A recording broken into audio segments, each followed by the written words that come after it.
ইব্রাহিম, তোমার সবথেকে পছন্দনীয় বস্তুটা আমি আল্লাহর জন্য কুরবানি করো। ইব্রাহিম আলাইহিস সালাতু ওয়াস সালাম ঘুম থেকে উঠে 100 উট, অন্য রাওয়াতে আছে 70টা উট আল্লাহ পাক রব্বুল আলামিনের সন্তুষ্টির জন্য কুরবানি করে দিলেন। সুবহানাল্লাহ। কিন্তু জিলহজ মাসের 9 তারিখে আবারও দেখে একই স্বপ্ন। তো পরবর্তীতে তিনি আবার কি করলেন, আবার সেই 70টা উট অথবা 100টা উট আল্লাহ রাস্তায় কুরবানি করে দিলেন। তৃতীয় রাত্রিতে জিলহজ মাসের 10 তারিখও আবার দেখে সেই একই ঘটনা।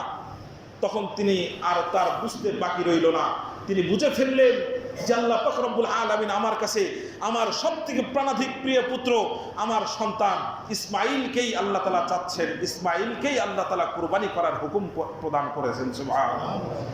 ইব্রাহিম আলাইহিস সালাতু ওয়াস সালাম এই নির্দেশ বাস্তবায়ন করার জন্য সন্তানের কাছে গেলেন। সন্তানকে সুন্দর পোশাকে সুসজ্জিত করে তার স্ত্রীকে বললেন, সন্তানকে নিয়ে ঘাস কাটতে যাচ্ছি। সত্যিই তিনি ঘাস কাটতে গেছিলেন, কিন্তু ঘাস কাটার পরে কোথায় যাবেন সেটা আর বলেন না। কথা বুঝে আসছে নাকি ভাই? তো নবীদের কথা সত্য, নবীদের অনেকে দোষ ধরতে চায়, ভুল ধরতে চায়। নবীরা হলো মাসুম। নবীরা কি বলেন? মাসুম। নবীদের আমল নামায় কোনো গুনাহ নেই। কথা বুঝে আসছে নাকি ভাই? তো ইব্রাহিম আলাইহিস সালাতু ওয়াস সালাম তার বিবির কাছ থেকে নিয়ে সেই সন্তানকে নিয়ে রওনা হয়ে গেলেন। এরপরে মিস্টার ইবলিস সে তো আর বসে নাই। ইবলিস এসে তার বিবি হাজেরাকে বলতেছে, জানো তোমার সন্তান কোথায়? তোমার সন্তান কোথায়? তখন তিনি বললেন যে আমার সন্তান তার বাবার সাথে ঘাস কাটতে গেছে। বলে ঘাস কাটতে গেছে? ঘাস কাটতে যায় নাই, তোমার সন্তানকে জবাই করতে গেছে। হাজেরা ভিতর থেকে জবাব দিয়ে বলেন যে না, আমার স্বামী তার শেষ বয়সে প্রাপ্ত সন্তানকে প্রাণের থেকেও বেশি ভালোবাসে, অনেক মহব্বত করে। ইব্রাহিম কখনো তার স্বহস্তে নিজের সন্তানকে জবাই করতে পারে না, এটা ভুল কথা। বলে আরে না, এটাই সত্য কথা। এবং তার আল্লাহ নাকি তার নির্দেশ দিছে, স্বপ্নের মধ্যে কি দেখছে এটার জন্য নাকি সে তার সন্তানকে জবাই করবে, এটা নাকি তার আল্লাহ নির্দেশ দিয়েছে। এবার হাজেরা উত্তরে দেয়া বলে, তাহলে শোনো, আমার আল্লাহ পাক রব্বুল আলামিন যদি নির্দেশ দিয়ে থাকেন, আল্লাহ পাক রব্বুল আলামিনের নির্দেশ বাস্তবায়ন করার জন্য আমার স্বামী যদি তাকে নিয়ে যায়, আমিও এটার উপরে সন্তুষ্ট, কোনো সমস্যা নাই। বলে আমার সমস্যা নাই, তার সমস্যা নাই, তোমার তো সমস্যা কিসে? সে দেখলো যে না, ইব্রাহিমের স্ত্রী সেও বড় কঠু, চলে গেল তার ছেলে ইসমাইলের কাছে চলে গেল। ইসমাইলকে যা বলতেছে, ইসমাইল এই যে তোমার আব্বার হাতে দড়ি, এই যে ধারালো ছুরি, এটা কিসের জন্য জানো? তোমাকে জবাই করবে। বলে না, আমার বাবা আমাকে অনেক ভালোবাসেন, অনেক মহব্বত করেন, আমার বাবা আমাকে জবাই করতে পারেন না। বলতেছে তোমার বাবার আল্লাহ নাকি তোমার বাবাকে নির্দেশ দিয়েছে যে তোমাকে জবাই করতে হবে। তখন সেও বলল যে আমার বাবাকে যদি আল্লাহ নির্দেশ করে থাকে তাহলে তো আল্লাহর রাহে আমি কুরবানি হবে, এটা তো আমার সৌভাগ্য, এটা তো আমার সৌভাগ্য, এটা আমার কপাল। তোমার সমস্যা কোথায়? বলেন আল্লাহু আকবার। কথা বুঝে আসছে নাকি ভাই? এরপরে ইব্রাহিম আলাইহিস সালাতু ওয়াস সালামের কাছে গেল। ইব্রাহিম আলাইহিস সালাতু ওয়াস সালামকে 3 জায়গায় ধোঁকা দিয়েছে। কয় জায়গায়? এক জায়গায় হলো জামারায় উস্তা, হাজী সাহেবরা হজ করতে গেলে প্রথম বড় শয়তানকে পাথর মারে কি মারে না? তো ওখানে গিয়া মাঝখানে দাঁড়ায় গেছে। বলে ইব্রাহিম কোথায় যাচ্ছ? বলে আমি যাচ্ছি আল্লাহর হুকুম বাস্তবায়ন করার জন্য। আরে তুমি স্বপ্নে কি দেখেছো? এটা কি বাস্তবায়ন করতে হয় নাকি? পরে বুঝলো তুই তো শয়তান, এই বলে পাথর মারছে। সামনে গিয়ে আবার দাঁড়াইছে। ওই জায়গার নাম হলো জামারায় উস্তা, দ্বিতীয় পাথর, মধ্যম পাথর। সেখানে গিয়ে দাঁড়ালে বলতে, ইব্রাহিম তুমি যদি স্বপ্নে কি দেখছো এটা বাস্তবায়ন করো, নিজের সন্তানকে যদি জবাই করতে যাও তাহলে ইতিহাস তোমাকে ঘৃণিত ব্যক্তি হিসাবে স্মরণ করবে, সবাই জানবে যে তুমি বাবা হয়ে সন্তানকে জবাই করছো। ইব্রাহিম আলাইহিস সালাম বুঝলেন শয়তানের ধোঁকা, আবার পাথর মারলেন। এরপরে আবার সামনে গিয়ে আবার দাঁড়াইছে, বলে তোমাকে আর যাইতে দিব না, শয়তান বলতেছে। এরপরে তৃতীয় আবার সেখানে পাথর মারলেন। এটাকে বলে জামারে আকবা। এই 3 জায়গায় পাথর মারছেন। আল্লাহ রাব্বুল আলামিন বলেন, ইব্রাহিম তোমার এই কাজটা আমি আল্লাহর কাছে এত পছন্দনীয় হয়েছে, কিয়ামত পর্যন্ত সমস্ত হাজী সাহেবদের জন্য আমি এটা জরুরি করে দিলাম। বলেন সুবহানাল্লাহ। আল্লাযী আরসালাহু আল্লাহু তাআলা বিল হাক্কি বাশীরান ওয়া নাযীরা ওয়া দাঈয়ান ইলাল্লাহি বিইذনিহি وسراجا منيرا أما بعد فأعوذ بالله من الشيطان الرجيم বিসমিল্লাহির রহমানির রহিম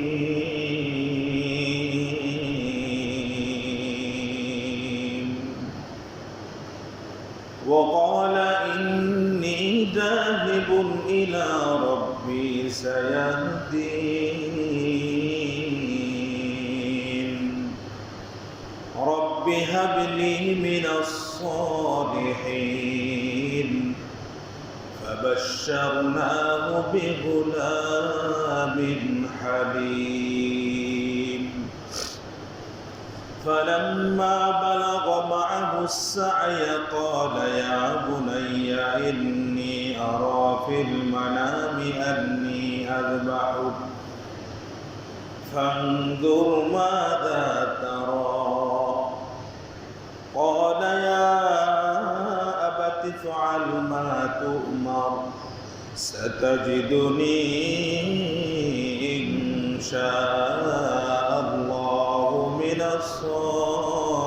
الصابرين صدق الله العظيم وقال رسول الله صلى الله عليه وسلم يا أيها الناس على كل أهل بيت في كل عام أضية أو كما قال عليه الصلاة والسلام وقال تعالى في شان حبيبه إن الله وملائكته يصلون على النبي يا أيها الذين آمنوا صلوا عليه وسلموا تسليما اللهم صل على محمد وعلى آل محمد كما صليت على إبراهيم وعلى آل إبراهيم إنك حميد مجيد اللهم بارك على محمد وعلى آل محمد كما باركت على إبراهيم وعلى آل إبراهيم إنك حميد مجيد بلغ العلا كشف الدجى بجماله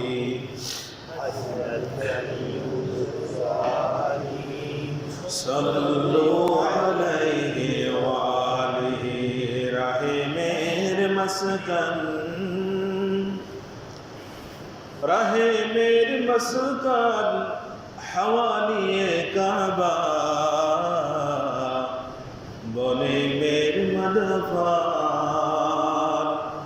ديار مدينة بلغ العلا بكماله كشف الدجى بجماله حسنت جميع خصاله صلوا عليه وآله لا إله إلا الله إلا الله لا إله إلا الله যার দিলেতে আছে আল্লাহর ভয় আল্লাহ আল্লাহ সব সময় দুনিয়াদারি ভালো লাগে না দুনিয়াদারি ভালো লাগে না আল্লাহ আল্লাহ সব সময় লা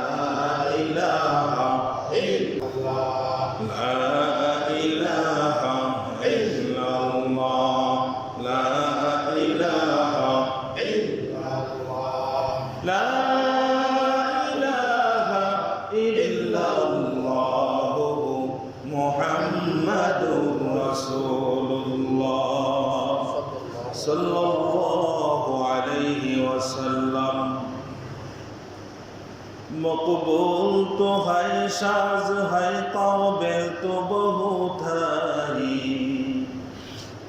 मकबूल तो है शाज है काबिल तो बहुत है ऐना के मानिंदे तो नहीं दिल तो बहुत है ऐना के मानिंदे तो नहीं दिल तो बहुत है एक चश्मे सदन गाफिल शाह नबाशी एक चश्मे सदन गाफिल शाह नबाशी शायद के निगाहे को निदा का नबाशी शायद के निगाहे को निदा का नबाशी उल्फत में बराबर हो वफा हो कि जफा हो हर चीज में लज्जत हो अगर दिल में मजा हो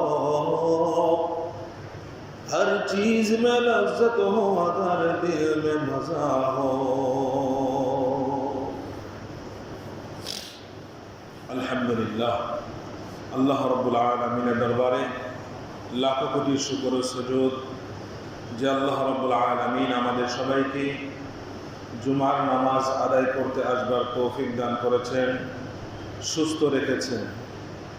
যে মহান আল্লাহ রব্বুল আলামিন এত এত নাজ ও নিয়ামত দান করলেন, সুস্থ রাখলেন, সেই মহান আল্লাহ রব্বুল আলামিনের দরবারে কালিমাতে শুকর আদায় করি, সকলেই বলি আলহামদুলিল্লাহ। ইব্রাহিম আলা নবিয়িনা আলাইহিস সালাতু ওয়াস সালাম তার বসবাস ছিল ইরাকে। ইরাকের থেকে তিনি হিজরত করে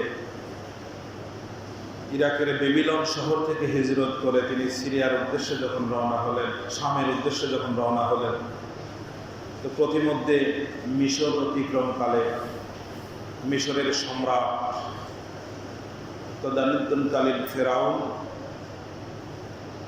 ইব্রাহিম আলাইহিস সালাতু ওয়াস সালামের বড় বিবি সারাকে ফেরাউনের দাসী, অন্য বর্ণনা মতে ফেরাউনের মেয়ে ছিল হাজেরা নামে একজনকে হাদিয়া দিলেন।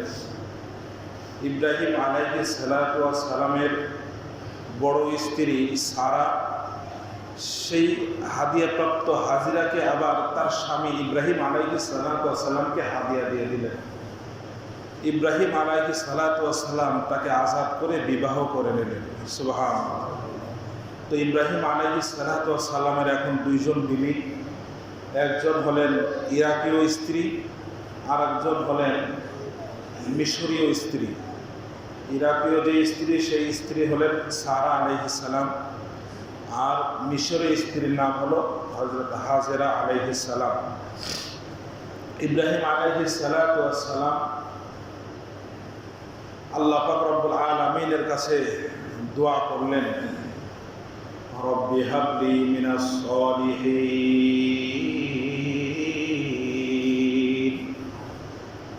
সূরা সফফাতের শেষ দিকে আল্লাহ পাক রব্বুল আলামিন বলতেছেন, সম্ভবত 100 নম্বর বা 99 নম্বর আয়াত হবে। তো সেখানে আল্লাহ পাক রব্বুল আলামিন এর কাছে দোয়া করলেন ইব্রাহিম আলাইহিস সালাতু ওয়াস সালাম।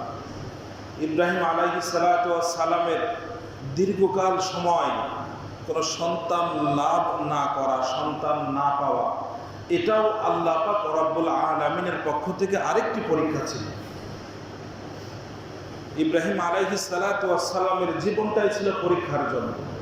ধাপে ধাপে ধাপে ধাপে আল্লাহ তাআলা ইব্রাহিম আলা নবিয়িনা আলাইহিস সালাতু ওয়াস সালামের কাছ থেকে ভালোবাসার পরীক্ষা নিয়েছেন, এবং প্রত্যেকটা পরীক্ষায় ইব্রাহিম আলাইহিস সালাতু ওয়াস সালাম শতভাগ 100তে 100 নম্বরে তিনি পাস করেছেন। সুবহানাল্লাহ। যখনই আল্লাহ তাআলা তাকে নির্দেশ দিয়েছেন তখনই তিনি সেই বিষয়ে আত্মসমর্পণ করেছেন। আল্লাহ তাআলা বলেন, ইদ ক্বালা লাহু আসলিম। আল্লাহ তাআলা যখনই তাকে বলে, হে ইব্রাহিম তুমি আত্মসমর্পণ করো, তো তখনই ইব্রাহিম আলাইহিস সালাম বলেন, ক্বালা আসলামতু লিরাব্বিল আলামিন। আমি জগৎময় রবের জন্য আত্মসমর্পণ করলাম।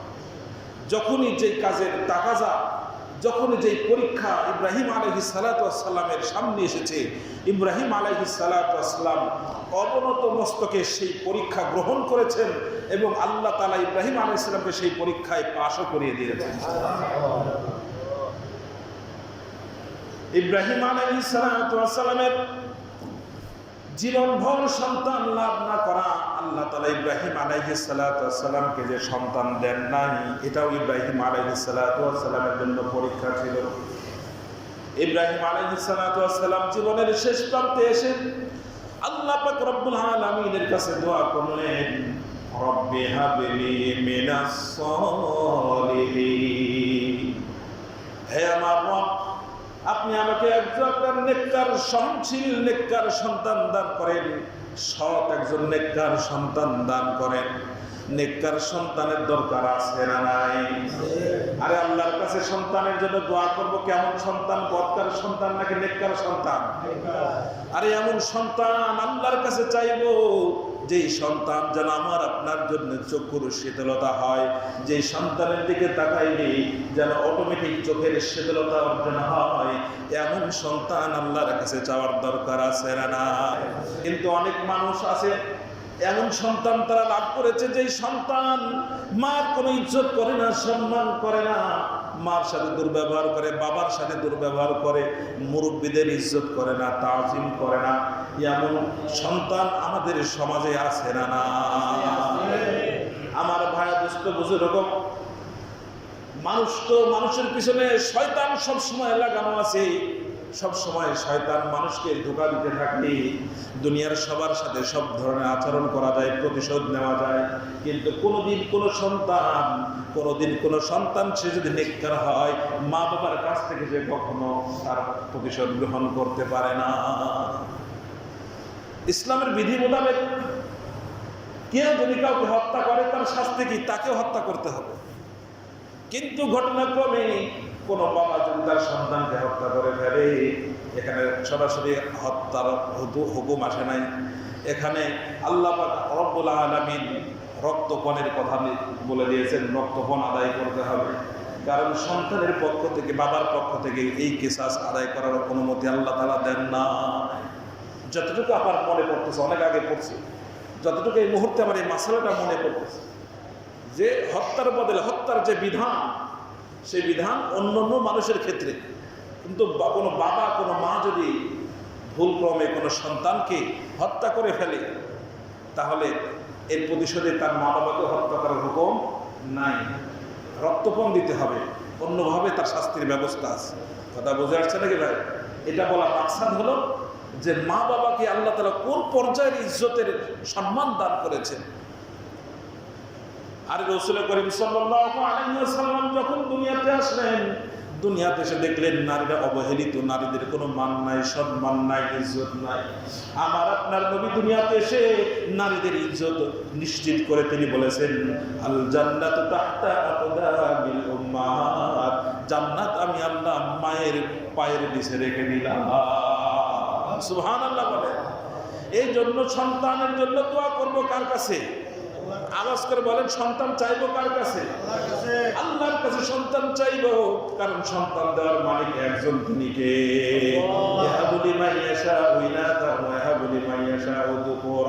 আল্লাহ তাআলা যাকে চান তাকে মেয়ে সন্তান দান করেন, আবার যাকে চান তাকে ছেলে সন্তান দান করেন, আবার আল্লাহ তাআলা যাকে চায় তাকে জোড়ায় জোড়ায় সন্তান দান করেন, আবার আল্লাহ তাআলা কাউকে চাইলে তাকে বন্ধা রেখে দেন। কার নির্দেশে এগুলো হয়? কার নির্দেশে হয়? ইব্রাহিম আলাইহিস সালাম যখন বুঝতে পারলেন যে আল্লাহ পাক রব্বুল আলামিন যে সন্তান দেওয়ার মালিক, তিনি সর্ববিষয়ে শক্তিমান, জীবনের শেষ লগ্নে এসে আল্লাহর কাছে দোয়া করলেন, আল্লাহ আপনি আমাকে একটা নেককার সন্তান দান করেন। আল্লাহ তাআলা বলেন, ওয়াবাশশারনাহু বিগুলামিন হালিম, আমি ইব্রাহিম আলাইহিস সালামকে একটা সহনশীল, ধৈর্যশীল সন্তানের সুসংবাদ দান করলাম। বলেন সুবহানাল্লাহ। কে সুসংবাদ দিলেন? আরে কে দিলেন? কথা বলেন। আল্লাহ তাআলা নেককার সন্তানের সুসংবাদ দিলেন। ফাবাশশারনাহু বিগুলামিন হালিম। হালিম মানে সহনশীল। সহনশীল বলে আল্লাহ তাআলা ইশারা করেছেন যে আমি এমন একটা সন্তান ইব্রাহিম তোমাকে দিতে যাচ্ছি, শোনো, যে সন্তান ইতিহাসে এমন এক ধৈর্যের পরীক্ষা দিবে, এমন এক ধৈর্যের পরীক্ষা দিবে, কিয়ামত পর্যন্ত কোনো মানুষ সেই পরীক্ষা দিতে সক্ষম হবে না। সুবহানাল্লাহ। আল্লাহ পাক রব্বুল আলামিন হযরত ইব্রাহিম আলাইহিস সালামকে সন্তান দান করলেন। এই সন্তান দান করার পর আল্লাহ পাক রব্বুল আলামিনের আবার একটি পরীক্ষা এসে গেল। আল্লাহ পাক রব্বুল আলামিন দেখতে চাইলেন যে আমার খলিল ইব্রাহিম আলাইহিস সালামের ভিতরে আমি আল্লাহর ভালোবাসায় বেশি, নাকি আমার এই যে সন্তান আমি তাকে দান করেছি সেই সন্তানের ভালোবাসা বেশি। আল্লাহ পাক রব্বুল আলামিন হযরত ইব্রাহিম আলাইহিস সালামকে নির্দেশ দিলেন, ইব্রাহিম এখানে আর তুমি থাকতে পারবা না, তোমার এই সন্তানকে নিয়ে, ছোট্ট কলিজার টুকরো সন্তানকে নিয়ে, তোমার বিবিকে নিয়ে তুমি এখান থেকে রওনা হয়ে যাও, সেই ফারান নামক এলাকায়, মক্কায় অবস্থিত ফারান এলাকায় চলে যাও। কাবা ঘরের পাশেই একটা জায়গার নাম ফারান, সেই জায়গায় তুমি চলে যাও, সেখানে গিয়া তোমার স্ত্রী আর তোমার এই ছোট্ট দুধের শিশু ইসমাইলকে রেখে আস। কার নির্দেশ? আওয়াজ করে বলে। একটু চিন্তা করে দেখেন, জীবনের প্রায় শেষ লগ্নে ৮৬ বছর বয়সে আল্লাহ পাক রব্বুল আলামিন হযরত ইব্রাহিম আলাইহিস সালামকে কলিজার টুকরো সন্তান দিলেন। এই সন্তানকে তিনি কতটা ভালোবাসেন, কতটা মহব্বত করেন, এটা বলার কোনো অবকাশ রাখে না। এই মহব্বতের বস্তু, আল্লাহর মহব্বতের বস্তু থেকে আল্লাহ পাক রব্বুল আলামিন পরীক্ষা নেন। আল্লাহ পাক রব্বুল আলামিনের নির্দেশ পেয়ে ইব্রাহিম আলাইহিস সালাম তার বিবিকে নিয়ে, তার সেই ছোট্ট শিশুকে নিয়ে রওনা হয়ে গেলেন। যাইতে যাইতে ফারান নামক এলাকায় যখন তিনি পৌঁছে গেলেন, সেখানে রেখে বিবিকে রেখে তিনি রওনা হয়ে গেলেন, আবার কামব্যাক ফিরে আসা শুরু করে দিলেন। বিবি ডাক দিয়া জিজ্ঞাসা করে, প্রাণের স্বামী, এমন জায়গায় আপনি আমাদেরকে রেখে যাচ্ছেন, এই জায়গায় তো কোনো মানুষ নাই, কোনো বসতি নাই, নির্জন মরুভূমি, কোনো পক্ষীর পাখি পর্যন্ত এখানে নাই, এখানে মানব শূন্য এলাকা, এখানে কোনো ফসল হয় না, কোনো মানুষ নাই, পাথর কঙ্করময় মরুভূমির মধ্যে আমাদেরকে রেখে যাচ্ছেন, কোনো খাবারের ব্যবস্থাপনা নাই, কোনো পানির ব্যবস্থাপনা নাই, এখানে আমি আর এই ছোট্ট একটা কলিজার টুকরো সন্তান, সাথে কয়টা খেজুর। ইব্রাহিম আলাইহিস সালামকে আল্লাহ নিষেধ করে দিয়েছেন, ইব্রাহিম খবরদার তাদের সাথে কোনো কথা বলবে না, তুমি তাদেরকে রেখে চলে আসবে। ইব্রাহিম আলাইহিস সালাম তাদেরকে রেখে তিনি সেখান থেকে চলে আসতেছেন, আর পিছন থেকে বিবি ডাক দিয়ে কথা জিজ্ঞাসা করতেছেন। একটু ভেবে দেখেন কেমন একটা অবস্থা। জীবনের শেষ বয়সে প্রাপ্ত ছোট্ট শিশু, দুধের শিশু ইসমাইল আলাইহিস সালামকে তার মা সহ সেখানে রেখে আসতেছেন। পিছন থেকে বিবি ডাক দিয়া জিজ্ঞাসা করে, আবার দ্বিতীয়বার জিজ্ঞাসা করে, প্রাণের স্বামী, এখানে তো কোনো মানুষজন নাই, কোনো ঘর বাড়ি নাই, এখানে তো এরকমভাবে পানির ব্যবস্থাপনা নাই, খাদ্যের কোনো ব্যবস্থাপনা নাই, আপনি আমাদেরকে এখানে রেখে যাচ্ছেন, আমরা এখানে কিভাবে থাকবো এই ছোট্ট বাচ্চাকে নিয়ে? এরপরে আবার ইব্রাহিম আলাইহিস সালামকে ডাক দিয়া বলতেছেন, তৃতীয়বার যখন ডাক দিয়া বলতেছেন, ইব্রাহিম আলাইহিস সালাম হাত উঁচা করে আকাশের দিকে ইশারা করে বললেন, হাত দিয়ে ইশারা করলেন। তখন ইব্রাহিম আলাইহিস সালামের দ্বিতীয় স্ত্রী হাজেরা তখন বলতেছেন, পয়গম্বর, তাহলে কি আল্লাহ পাক রব্বুল আলামিনের নির্দেশেই আপনি আমাদেরকে এই মরুভূমিতে রেখে যাচ্ছেন? জিজ্ঞাসা করলেন, প্রাণের স্বামী, তাহলে কি এই ছোট্ট শিশু যাকে আল্লাহ পাক রব্বুল আলামিন আপনার জীবনের শেষ লগ্নে দান করলেন, জীবনের শেষ বয়সে আল্লাহ পাক রব্বুল আলামিন আমাদেরকে যে সন্তানটা দান করলেন, যে আল্লাহ পাক রব্বুল আলামিন আমাদেরকে সন্তান দান করেছেন, সেই আল্লাহ পাক রব্বুল আলামিনের নির্দেশেই কি আপনি আমাদেরকে এখানে রেখে যাচ্ছেন? ইব্রাহিম আলাইহিস সালাম মাথা দিয়ে ইশারা করে বললেন, হ্যাঁ, যে সেই আল্লাহর নির্দেশেই তোমাদেরকে এখানে রেখে যাচ্ছে, আমার কোনো ব্যক্তিগত মতামত নয়। হাজেরা আলাইহিস সালাম বললেন, পয়গম্বর, আল্লাহ পাক রব্বুল আলামিনের নির্দেশে যদি আপনি আমাদেরকে এখানে রেখে যান, আল্লাহ পাক রব্বুল আলামিনের নির্দেশে যদি আপনি আমাদেরকে এখানে রেখে যান, তাহলে সেই আল্লাহর কসম করে বলি, যে আল্লাহর নির্দেশে আপনি আমাদেরকে এখানে রেখে যাচ্ছেন, সেই আল্লাহ পাক রব্বুল আলামিনই আমাদের দেখাশোনা করবেন। সুবহানাল্লাহ। আউলিয়ারা কারে রুকমা ইখতিয়ার, जाहलाना करे दुनिया इख्तियार हकीकत से तो दुनिया में खबर है दुनिया की नुमाइश पर नजर है আল্লাহ পাক রব্বুল আলামিনের এটা একটা পরীক্ষা নির্জন মরুভূমি এলাকায় ছোট্ট দুধের শিশু ছোট্ট বাচ্চাকে তারা মা সহ সেখানে রেখে আসতে হবে ইব্রাহিম আলাইহিস সালাতু ওয়াস সালাম বাচ্চাদেরকে রেখে একটু পাহাড়ের সাইডে গিয়া গিরিপথের মধ্যে গিয়া যেখান থেকে ইব্রাহিম আলাইহিস সালাতু ওয়াস সালামকে আর তার পরিবার দেখতে পায় না ওখানে গিয়ে আল্লাহর কাছে দোয়া করলেন আল্লাহ রব্বানা ইন্নী আসকানতু মিন যুররিয়াতি বিওয়াদিন গায়রি যি সারইন ইনদা বাইতিকাল মুহাররাম রব্বানা লিয়ুকিমুস সালাহ ফাজআল আফইদাতাম মিনান নাসি তাহওয়ি ইলাইহিম ওয়ারযুকহুম মিনাত তামারাতি লাআল্লাহুম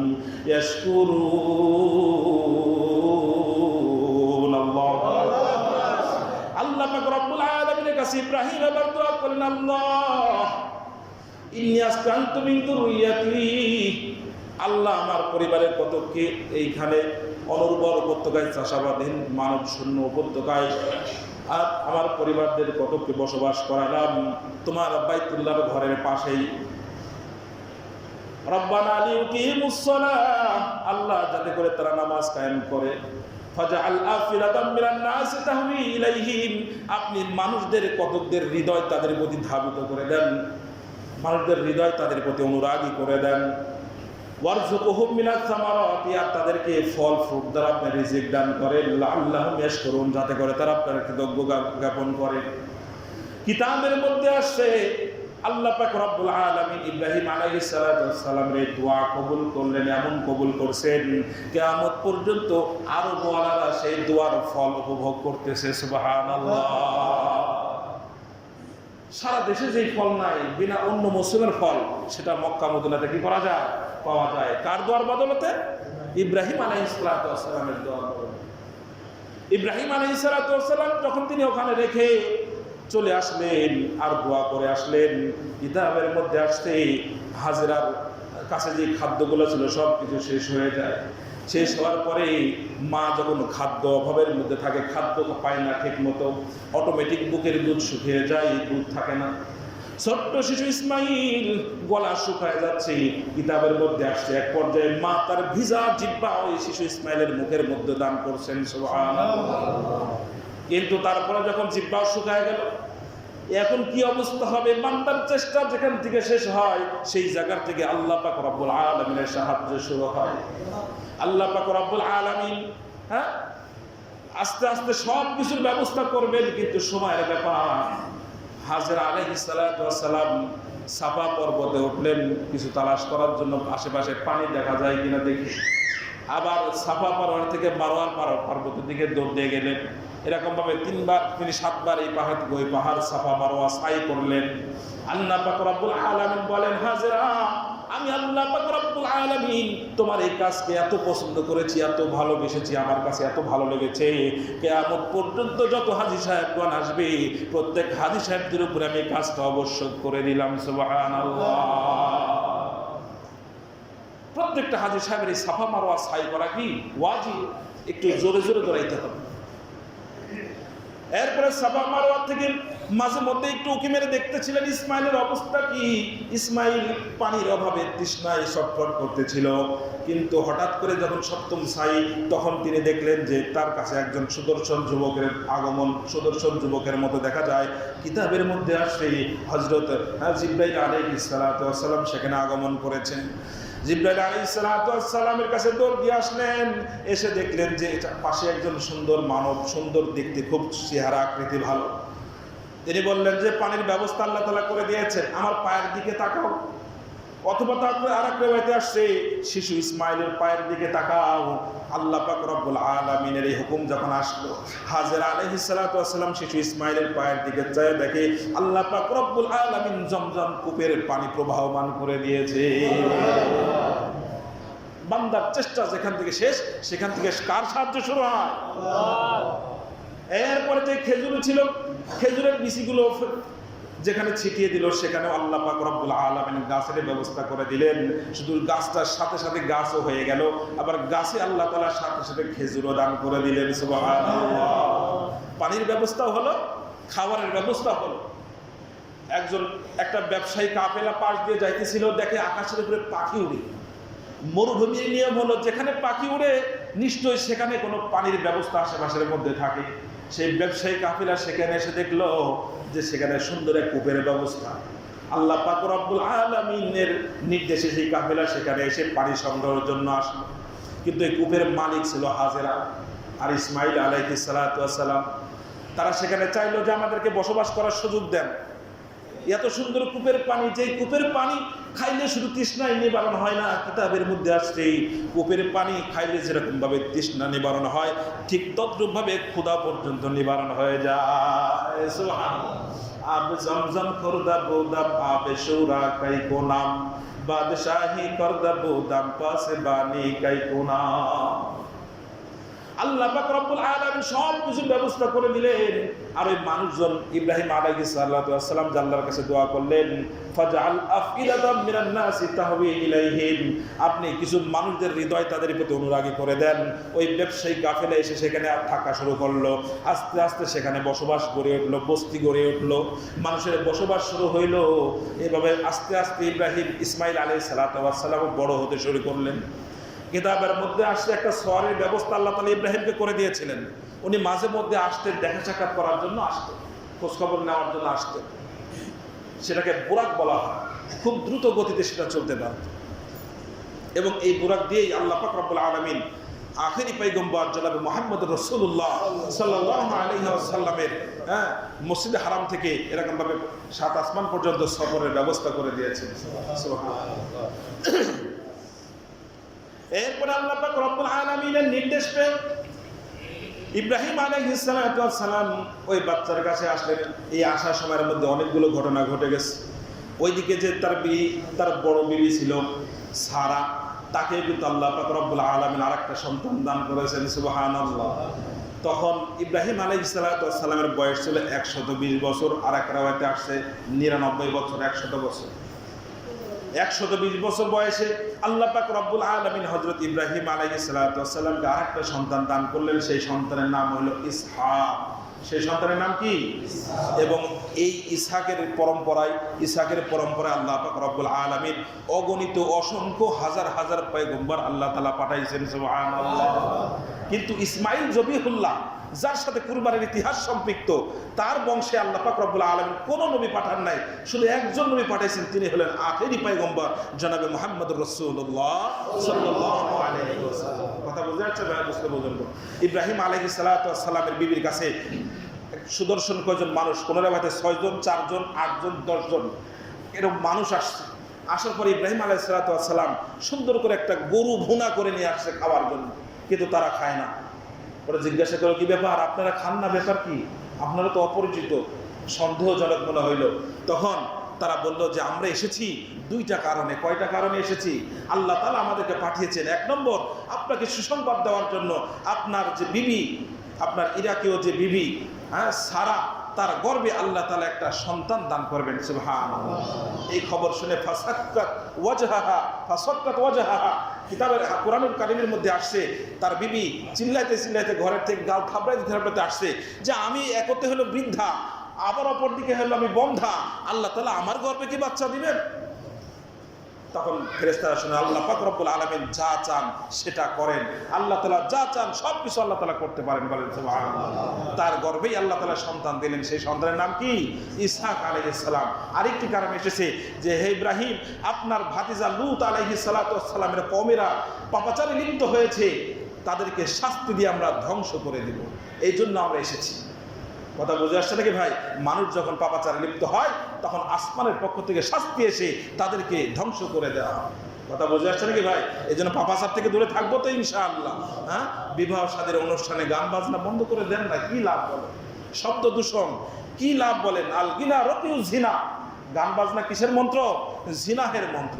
এগুলার থেকে বিবাহ একটা পবিত্র কাজ, এটার থেকে আমাদের দূরে থাকার দরকার আছে না নাই বলেন? তাহলে পবিত্র কাজের মধ্যে এক নাপাকি জিনিস ঢুকিয়ে একটা সুন্দর সম্পর্কের মধ্যে গান্দেগি ঢুকে দেওয়া হচ্ছে, যার কারণে ওদের ওরসে যে সমস্ত সন্তানগুলো পরবর্তীতে দুনিয়াতে আসে, যেটা সূচনা লগ্নে থেকেই খারাপই হয়, সে পরবর্তী ফলগুলো কি হয়, তিক্ত হয়। কথা বোঝা যাচ্ছে নাকি? এগুলো একটু বিরত থাকবো তো ইনশাল্লাহ।